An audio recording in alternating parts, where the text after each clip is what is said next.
Good morning, Flosstube. It's Pam, stitching between the lines. It's that time again. April 1st, 2023. Oh my gosh. April 1st, April Fool's Day, if you're following the weather in my area. It thunderstormed during the night, which is very spring-like. It's sunny right now, and it is 55. It's supposed to get very windy. It's supposed to rain, and we're supposed to get snow tonight. It's supposed to get up in the 60s, too. So, there you go. Weather report from Western New York, in case anybody cared. It's that time of year, though, when weather does crazy things. Crazy. I like weather. I always say that. I like weather. I like it when things are happening. Days and days and days of the same stuff is just boring. So, yeah, today's not going to be boring. Anyway, there's been stitching. March was a great month for stitching, I think. Yeah. All forms of staying in the house. March was good for. Yeah. I find my camera. Okay, there it is. Sorry. Oh, so what have I been doing? Well, let's recap February a tiny bit. In February, I don't want to talk about that one yet. I finished August by Waxy Moon Designs, which was not a called piece. It was just a good piece for, I don't know. It just was a good piece to work on. So I finished it. Talked about taking it to Hobby Lobby, and I don't have it to show. That will have to be a later video. I think there will be an Ides of March video, but I'll talk about that towards the end. So anyway, I did that. And so anyway, okay, so then March was a new start, and it was Kindred Spirits, my Ellen Chester project from a class I took last fall that Hobby House hosted. They're my semi-LNS. There's a lot of LNSs around here. I say that like there's a lot, but there are a few. Anyway, they had Ellen Chester come, and I went and took the class. It was 2 days, and I showed what I was doing back then, and it was a pull this month. So let's just launch into that. Here's... I don't know what I'm doing. I was, okay, so you get a really big piece of fabric whose count I don't know right now, right this second. I don't know what it is. But got your big piece of fabric, and then there's a system of cutting out the right pieces. So I was just starting to make my way, like stitch the next most logical piece, so I didn't have to cut into the middle or whatever. But then I decided I'm going to cut them all, and I'm going to put them in baggies, and I'm going to label them because it was starting to look like it was going to get chaotic. So I, in the month of March, already had these cut and already had been sort of showing you what was going on.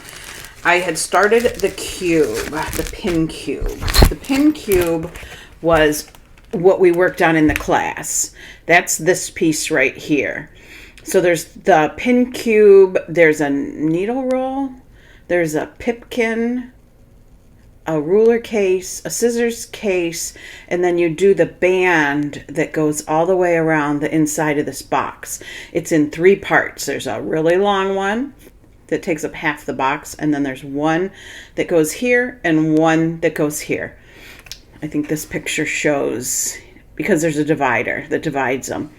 This picture shows the pieces kind of up close. This Pipkin, which is the cutest name, when I was a kid, my father carried his coins in his pocket in a little, I don't know what it was made, plastic, kind of soft plastic, and you held it in your hand the long way, like an orange wedge, and you squeezed it, and it opened, and then the coins were in there.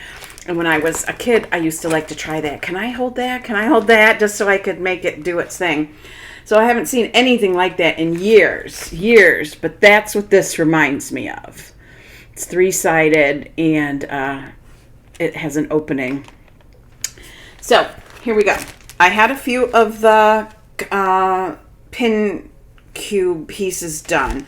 In class, what we did was we worked on the 2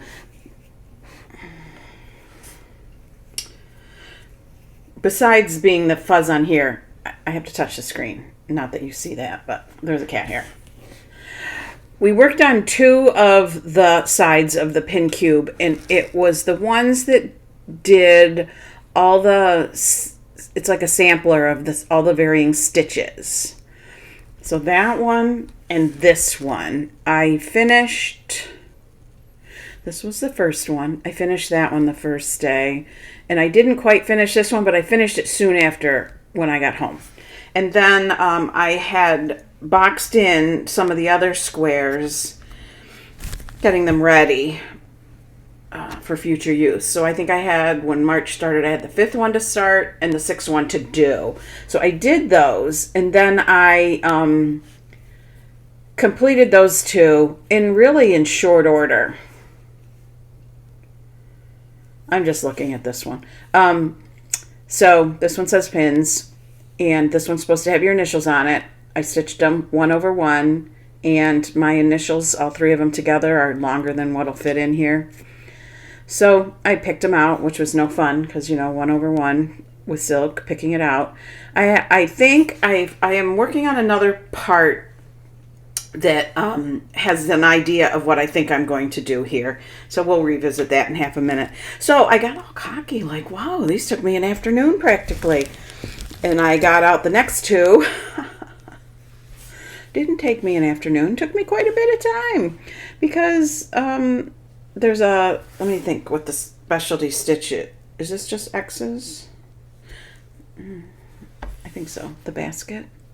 But everything else is 1 over 1. So I did those, and I did them kind of in conjunction with each other so that when I was working on the basket, I worked on the basket. When I was working on the green, I did the green. Okay, so we have all been together long enough for you to remember that I sometimes am challenged as to where the center of my project is.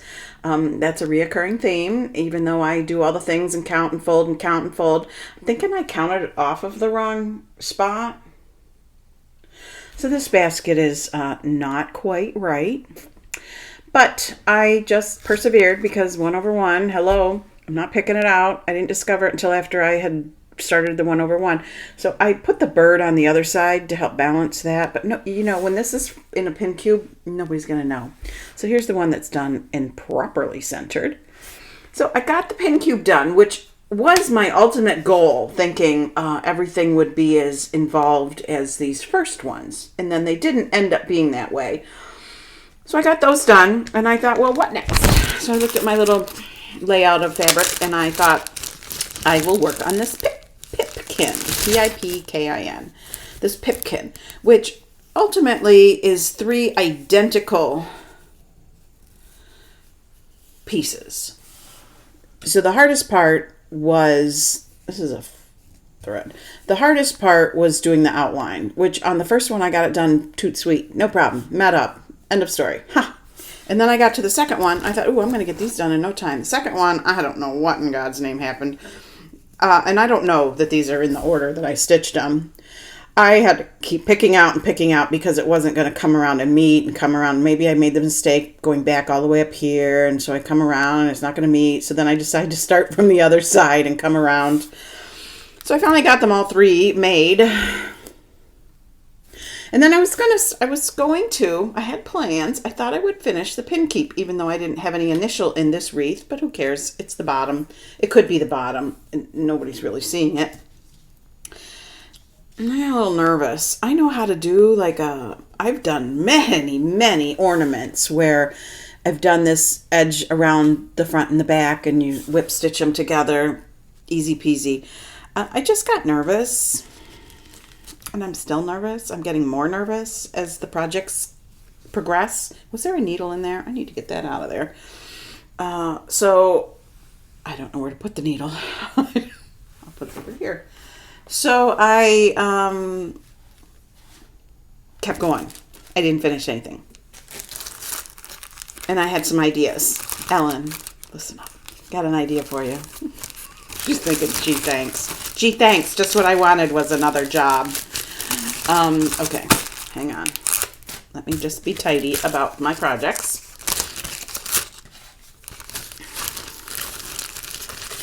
This gives me hope, really, with what I got done, that I could finish this in the next call, which I really didn't expect. But I did. What came next in the little map of what you cut out of your fabric was one of the bands, one of the smaller bands. So I got to work on that.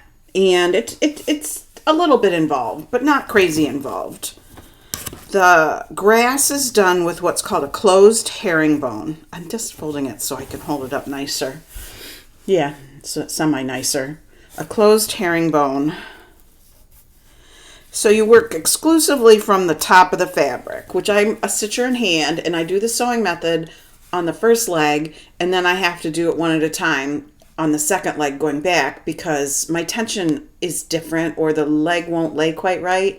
So I work only on the top when I go across, but then I have to back and forth underneath, top, bottom to come back. Well, the closed herringbone stitch is worked exclusively on the top.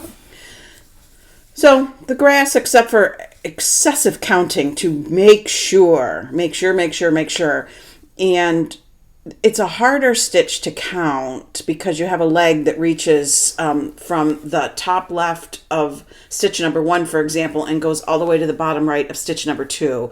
So it's a little harder to count. My thumbnail doesn't just roll over it so I can count it easier. So it's just very careful. I counted it right. This all came out right. So there's that, and then there's specialty stitches in all kinds of places. These are 1/1.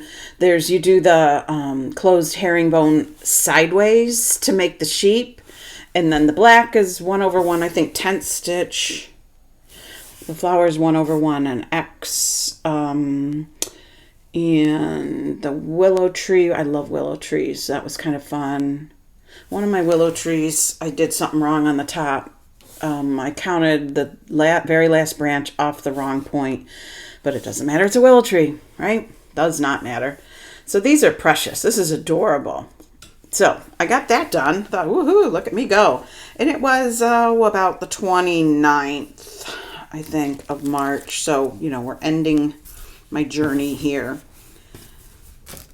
So I decided to get out just real quick the largest band. I'm thinking if I could do some homework between now and when it's called again, I might be able to, on the next call, get the stitching done.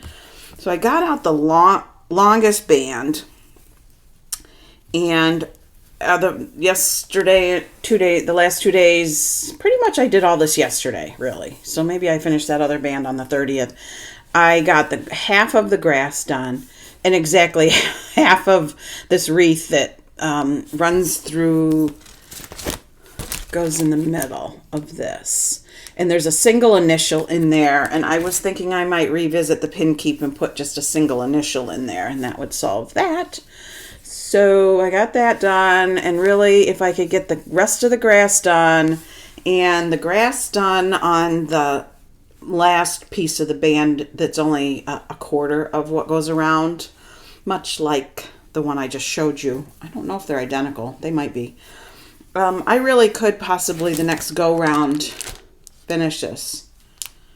If this was in a baggie, I don't know where it is. Oh dear. See how well, this is why organization is so very key. And I might not have had it in a baggie when I carried it over here from my sewing spot, from where I worked on it last night. Excuse me while I just look. Yeah, no. If I had it in a baggie, it's either not here or the baggie has slipped off my pile of goodies. Not the end of the world, since it's only one. But let me clean this up, because it is a lot of pieces and parts. I don't know if this is good or bad. I have run out of big enough project bags, which means I have some big stuff kitted up that I'm not working on. Ooh. I'm still really attached to the idea of finishing as many things as I can this year, so that next year is like a start-a-palooza, right? Like everything. Although I don't know where I get the self-control in the starting department, because every single day I think about what I'm going to start, what I want to start, what I'm going to start next, what I wish I could start, I'm sure this is sort of like a, I mean, it's your hobby, start all the things, but I like that I have 10 whips. That's one more than I had last month.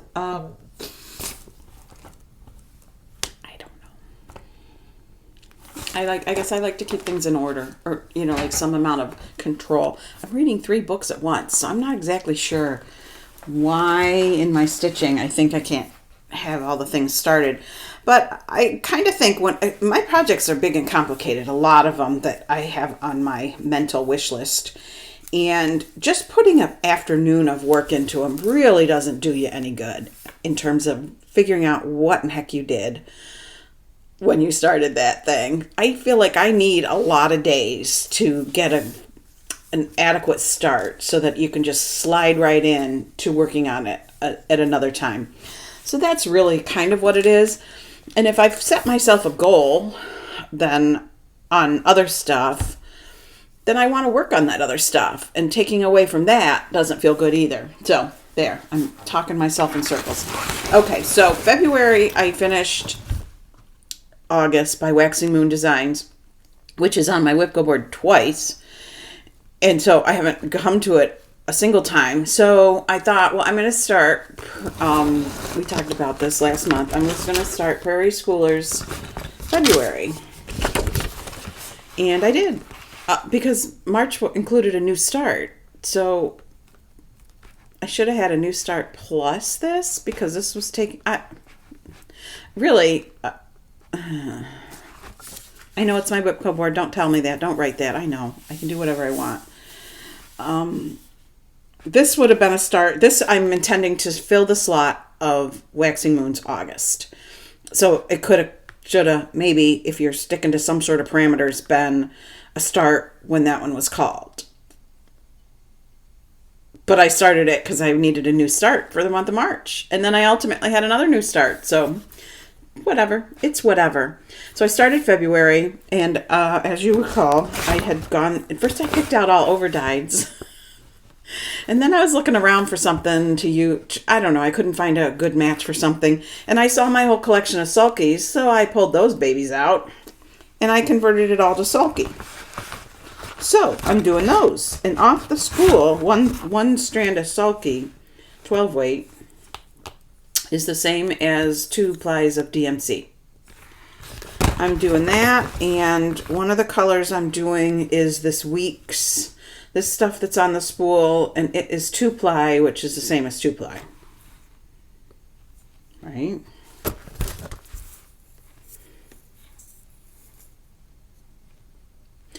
Maybe not. Maybe this is 12 weight. I guess I don't have a lot of experience with this. I think you pull it off the spool and you use 1 ply. So it must be Weeks 12 weight. I don't know. Don't quote me. I don't know. All right. So I'm working on this. I plan to do the, what do you call it? The groundhog there, because I love what's going on around him more than I like any of these. I'm very fond of hearts, but I don't like that. It looks very, what's the word I want? Dutch colonial, Pennsylvania Dutch. I just love that winter scene. So, groundhog it is. It's just a cute one. It's pretty. And let's get down to it and show you what it looks like. Doing it on a piece of, I don't know what, white stuff. White. Well, I got a board here somewhere. And I've done varying things, and I've left this to just do a lot of fill-in. I am going in April to a retreat that's similar to the, I'm turning around to my calendar, excuse me.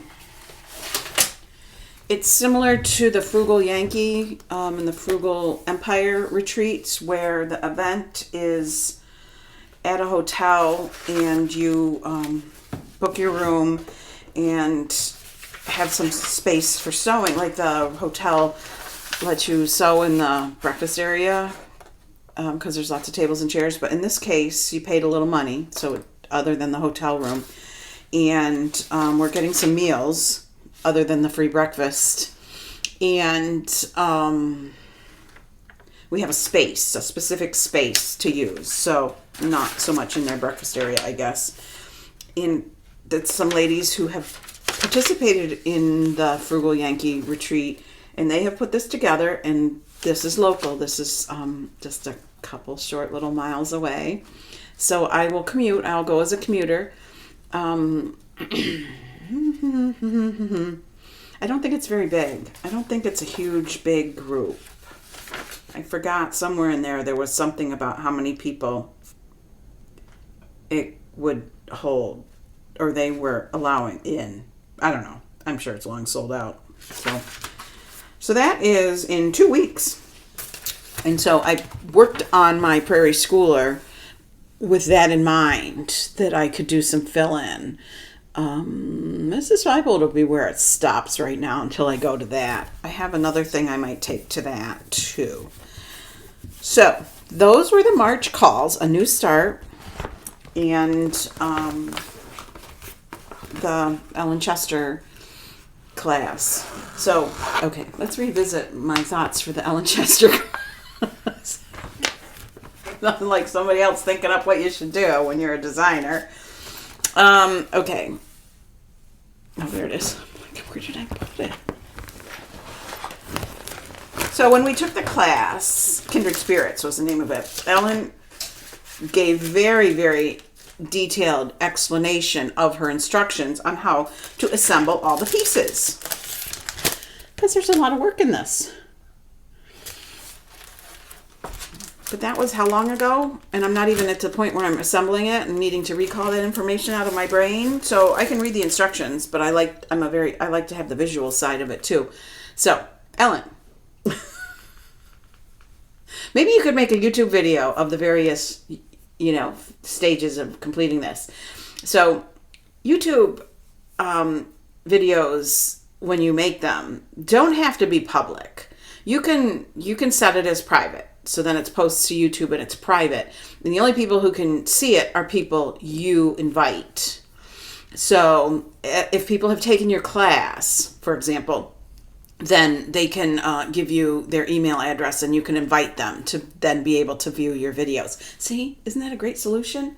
That's what I think.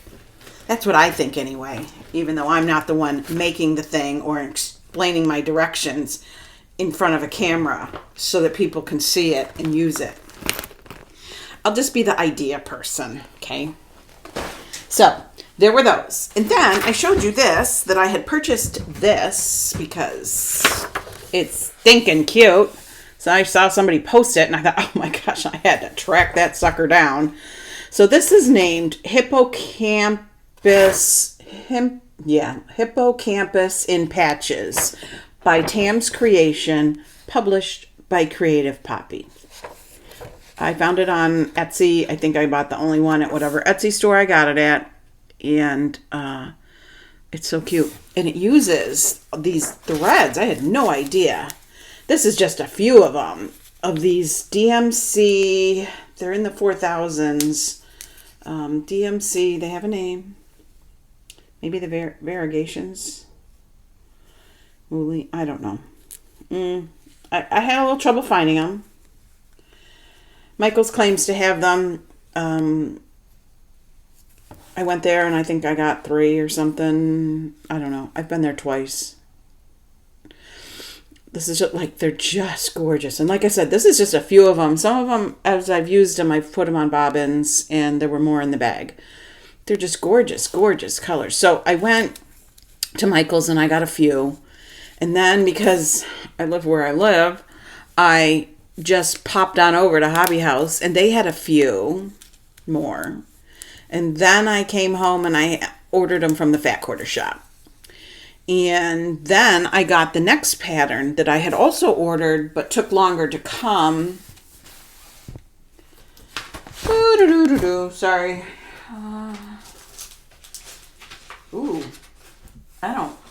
I don't have it. We'll put a picture right here. I'm pretty sure it's in the house. And I need more threads. So I'm back to Michael's where I got maybe one. And then I ordered them on Etsy. But I ordered the other pattern from Vintage Needle Arts, and I ordered a bunch of fabric from Vintage Needle Arts to see what would work the best. And this is the one I ultimately chose. It is Vintage Needle, here's the label, Vintage Needle Arts 32 count, darn it all. And we'll explain that one in a minute. Bahama Mama. Love it, right? Don't you love the name? I've ordered 3 and they all as fun as the last. So here is my start on Hippocampus in patches. So you do the background of the seahorse all in like 839, I think. And then all the little motifs are using these overdyes. So look, here's these waves, right? And here's these waves. We're just going to use those to help place where I'm working. Those waves and those waves. So I'm kind of working right in here. So 32 count. What was I thinking? Except that the size was like just right. I did a little test down here in the corner to see did I like 2/2 or 1/2. So the 1/2, you can see, just lets a little too much fabric color come through. And in this particular case, I did not want that. I wanted this color saturation that you get with these threads. So I didn't have any trouble when I started with the dark blue in the background, but then when I started putting this over it, whatever the, fancy variegated DMC, it was a tight fit, which didn't make me happy. So I really wished I'd bought 28 count. So I ended up putting it in a hoop. You can see there's hoop marks so that I could have it really taut. So I could really stab, do the whole stab method of poke and stab to get these in there, to get the threads all in there nicely. Slow go. I can work a lot faster if I'm not doing that. So I can probably do the dark blue background when I'm holding it and then have to put it in a hoop to do the little motifs. It's really cute though. It's so cute. I can't stand it. So cute. So that was a whole new start, right? Hats off to me who had a start on top of a start in the month of March. Oh, and this pattern they sent free. Did I say that? I held it up to show the name. And this was a free pattern that came when I ordered the Flamingo in patches, whose pattern is, I'm pretty sure it's over across the room, but I'll put a picture in where I told you I was going to put a picture in. So I'm kind of bummed a little bit that I didn't do 28 count because nobody wants a struggle. And I want the things to lay right because the motifs are so small. They're just a few stitches in each of those colors. I'll keep plugging away, but I overdyed 32 count. It's tight. So there, that was my stitching progress, except for one thing I'm holding out on you. Yeah, when we wrapped up February, one of February's calls was Madame LaFay's The Mountain in Winter. Remember how I talked about I was so close, so close, so close. My idea so close. And I kept going. I did. And look at this. Don't fall over. Hold on to your seat. Look at this. Oh my gosh. Can you believe it? I had like the sleigh to do. Pretty sure this was done. This was done. I probably had some stuff up here to do and this to do. Oh, just stare at it. Just ogle it with me. I can't even stand it. What I loved about this was the brown and reds together. And the woman who does the framing at the shop I go to has the perfect eye. Perfect. And I don't know how she knew it was the brown and red. Because in my mind, I honestly saw this in like a white distress, like barnwood frame. Ha! Not. Look at this. Holy cow. This is so gorgeous. It defies description. It is so gorgeous. So my intentions were to run right home and start another Madame LaFay, but I didn't because you know, Whipco calls. And that, you know, I set a goal. I really do try to stick to it.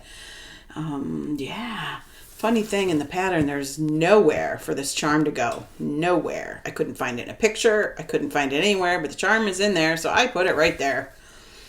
I'm going to stare at this one year round, I'm pretty sure. Cannot stand how gorgeous this is. Oh. So, yay. Excuse me. Excuse me for a second. The sun is shining in. Try to shift ourselves a little bit. All right. So that's all my wonderfulness, I think. Right? The only other thing I have over here is April's Whipco call, which is kind of funny. It's in a project bag because a giant project bag is this giant project, but I only have one because it's on my Whipco board twice, this particular piece, and both numbers are what was called this month. So as you know, if we've been together a long time, I like to work on a big project for a month and a minor project also in that month. And so this just sort of ticks all the boxes being called both times in the same month. But it also means that whatever I work on it this month, there's no chance it's going to be called again. So either I have to choose to pull it out again or just live with the fact that that's it for the year. So Kingdom of Books. Kingdom of Books is my one and only April call.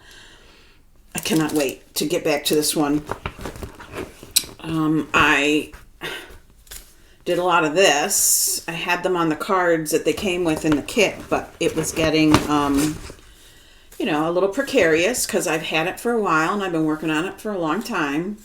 So I put them on floss drops and put them on rings, and I'm going to use a thread organizer on this, because one of the things that I was finding, I have some of my magnetic things. There's a lot of fabric going on. There's a lot of stuff going on in this particular pattern. Worth every minute. I'm not saying anything bad. It's worth every minute. I think one of the things, hey, blah, blah, blah, blah. Talk in circles. Okay, show it, then talk. I am doing the background. I know it's sort of a common, people don't want to do the background. Part of the problem, I was going to use a piece of like vintage country mocha or something that sort of has a blobby brown look to it. It's such a big piece that I would have had to buy like $100 piece of fabric, something crazy like that, to get, you know, all the fabric I needed. So what do we do in a situation like that when we don't want to spend the money? We stitch like what they tell you to stitch. So I center started, you know, so that. And then I've made my way over, and I have four books done. I'm hoping there's only 3 left, but I'm feeling like there might be 4. What do I have? I have 1, 2, 3, 4. Okay, I have all the way up to the blue one. This way. Yeah, I started on this purple one, and I have these. I can get about 3 books done in a month, so I'm not really sure if I'm going to get all the way where I think I'm going to get. And that's not doing background, so I have background to do too.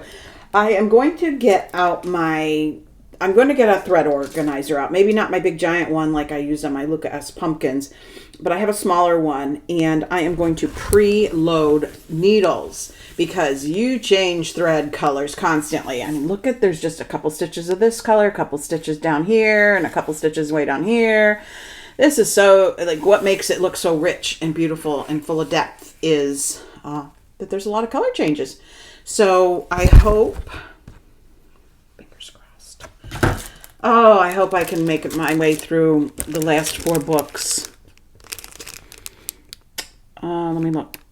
What was very tedious in a situation like this is a lot of windows. There's a lot of windows in this one, but these aren't terrible because this part goes a little quicker. So Brenda, Handwork Maniac, is doing this, and she has translated all the book titles, and I wrote them down. Thank you, Brenda, for doing the work that I'm going to borrow. I hope that's okay. She was talking about, on her most recent video, seeing a documentary about the canal houses in the Netherlands, which is what these represent. And it was interesting. I would have loved to have seen it, talking about the architecture and whatnot. So the titles of the book are all about architecture and garden planning and things like that. Things like about houses.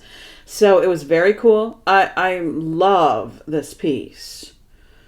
So I am thrilled to get a full month's dedication to this.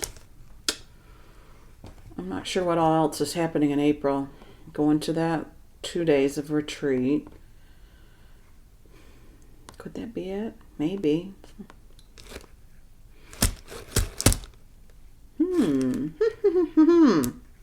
So maybe I will make quicker progress because I will, pre-thread needles with the bulk of the colors that are used in each book. So starting out with this one, and when I'm done with this one, I'll do these. And maybe that will help the situation progress quicker. In the past, I haven't really ever felt like, hurry up, I must, find a way to do this faster. But right now, because I'd really like to finish the one side, maybe in this month I'd like to. So, that's the stitching things. I hinted at, I got my, I will have shortly August by Waxing Moon. I took that one to Hobby Lobby to be framed. So I need to make a little video when that one is available to show you. And then I am awaiting a package that I don't want to tell you about yet, that I will want to tell you about when I get it. There's nothing from Market I wanted, really. I don't know. I haven't bought anything new since I bought Hippocampus and the Flamingos. But that's unique, They're kind of, one of them anyway is meant for the baby's room. So that. And then I ordered something that I think will be kind of fun. So I don't want to talk about it yet. I want to show it. So we'll do like a video once I have that in my hot little hands. It's coming from across the pond. So that. Also in March, I went on a quilt getaway thing. I do this twice a year. It's twice a year. And I sleep at home. So it's very close to home. Very enjoyable. Did lots of sewing. I'm working like a crazy person. I'm on the program committee at my quilt guild, working like a crazy person because every time I introduce a project or a challenge or whatever, I need to also do it. So, because, you can't expect other people to play along if you're not playing along. So this meeting coming up Monday, I am doing a demonstration on a quilt to make a quilt. And so I had to make that quilt. And I had to start that quilt again so that I had like the steps to be able to show it. So here's my done result. Here's the steps of how you do it. So those are done and ready to go. I'm working on writing up the lesson and the handout. And what else? April might really be a good month for progress. Knock on wood. That I don't think of other things. Other things don't come up. All right, so what else? Reading. I have not read a good book in a while, but last Sunday I was really tired, really tired, and I didn't have a book to read that I wanted to read. I only had one that was sort of too small print for me to read right then and there.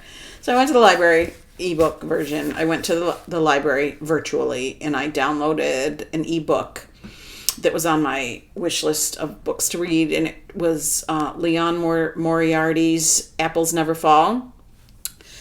Leon Moriarty, has written some good books. I think one I read I didn't care for, but like The Husband's Secret, and she's read some good things. I'll put a picture right here of the cover. And when I started it, I couldn't put it down. And then it got just a little bit wordy. And now I'm back in, I'm in the downward slide of about the last third of the book. So I hope to finish it the next couple days. It's about a family for adult children. The parents owned a tennis school in Australia. So they owned it. They were coaches. Their kids all played. So they, there's a lot of visiting backwards of their childhood and things and whatever. But in the beginning, the mother is missing. The mother has gone missing. And the father wasn't seeming to be too concerned and didn't report it. And it was one of the kids that had to report it. So now we're visiting the current, investigation and discovery of things that the kids are finding out and going backwards to when she disappeared. And then some childhood background. So the one very long chapter was really, I found it very dry. And that's probably where things fell apart in the speed of how fast I was going. And there's something funny about an ebook. It's harder to, I don't skip. I almost never skip a section of a book or scan the pages. But when it's on the like you thumbing through, like flipping the pages, it's just not the same. So I persevered and I got through that. And it's pretty good, though. It's definitely, it's not like gory suspenseful. It's just nice suspenseful. Because there's a missing person. So nice isn't the right word, but it's not the kind of thing that'll keep you up at night. So there's that. I'm doing that. And then my friend Kathleen on Kathleen's Trodden Trail was talking about a book written by the young man who played Malfoy in Harry Potter. And it was his autobiography and called Beyond the Wand. I don't remember his last name. His first name was Tom, as far as the author goes. I would like to download that in my Audible next. So it sounded very interesting. I'm a huge Harry Potter fan.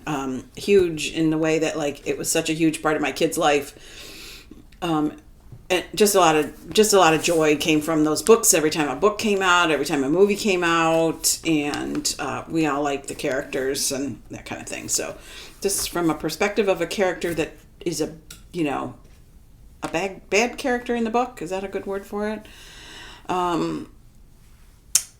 But I don't think in real life or in his relationship with the other characters in real life was anything like it was in the movies or the book. So I think that'll be enjoyable. So then I also get a lot of questions. This is a frequent question, is how do I find the books that I find? So there's a couple things. I use Goodreads. Don't try to friend me on there. I don't want any friends. Such a nice person. I just want to read my books and keep track of them. And I have a wish list on there. And so whenever I hear about a book, I put it on there. So that helps you not forget, number one. So I printed out some of my wish list to go to the library with me. So I could get there and see what they had. So I really do use my wish list. So there's that. And so then if you remember Goodreads and you get the emails, they email you once a month. That's all I get anyways. Once a month, I get an email that's new books from authors you have read or might like. So that helps you know what's coming. Somewhere along the line, I already discovered there's the new John Grisham book that will come out in the fall. Which I can't wait for. It's like a continuation of The Firm. The Firm was not his first book, but it was the first big hit. That was the big one. It was made into the movie. I'll watch the movie if you're ever on a Sunday afternoon and you don't have anything else to do but scroll through TV channels, which is not usually something I do. And that's on, I'll pop in. It's that kind of movie. You just pop in. I really like it. I think I've read the book, well, for sure once, but maybe even again. So anyway, it's a sequel to that. So that's kind of cool, exciting. And then the other thing is whenever I see this at the library book page, I pick it up. I don't know. It's monthly, maybe. This one says it's March 2023. And, actually it talks about, apparently they're featuring memoirs, which I'm a fan of memoirs of people I've heard of generally. And it is just full of interesting little tidbits about books and new books coming out. And it's a great place to, happen upon books. I also, being part of Goodreads, will sometimes look at some of their featured pages, like the 100 best books of 2022. And I'll scroll through there and I'll look and see if anything catches my eye. Is there anything that I missed, would like to read now that I know it's a best book? I don't know. That doesn't usually sway me. I won't pick up a book just because it's on the bestseller list. But I investigate, I guess, and I look. My first stop whenever I go to a library is the new bookshelf, the new books on the shelf. Check out what's there. It's funny, I went to the library and I didn't go with any of my, I didn't go with my list. I didn't do anything. This was earlier this winter, and I browsed the shelves and I picked up a book that looked good and I checked it out, and I got home, and we might have talked about this in about January's video. And I read the first 2 chapters and I'm like, I might have read this. So I went to my Goodreads. Sure enough, I had read it and I had only given it 2 stars, which is really bad. That for me is a stinker. 1 star is I hated it and or didn't finish it, which those 2 really would go hand in hand. 2 is I didn't like it. 3 is fine. 4, it's a good book. I'd recommend it. 5 is I would reread it. So there's very few 5s. Most of my books are 3s. I wish I could do a rating within 3, but whatever. The ratings are for me. That's why, I'm not recommending on my Goodreads for anybody else's use. It's mostly just, did I like it? Yes, I must have liked it. Okay.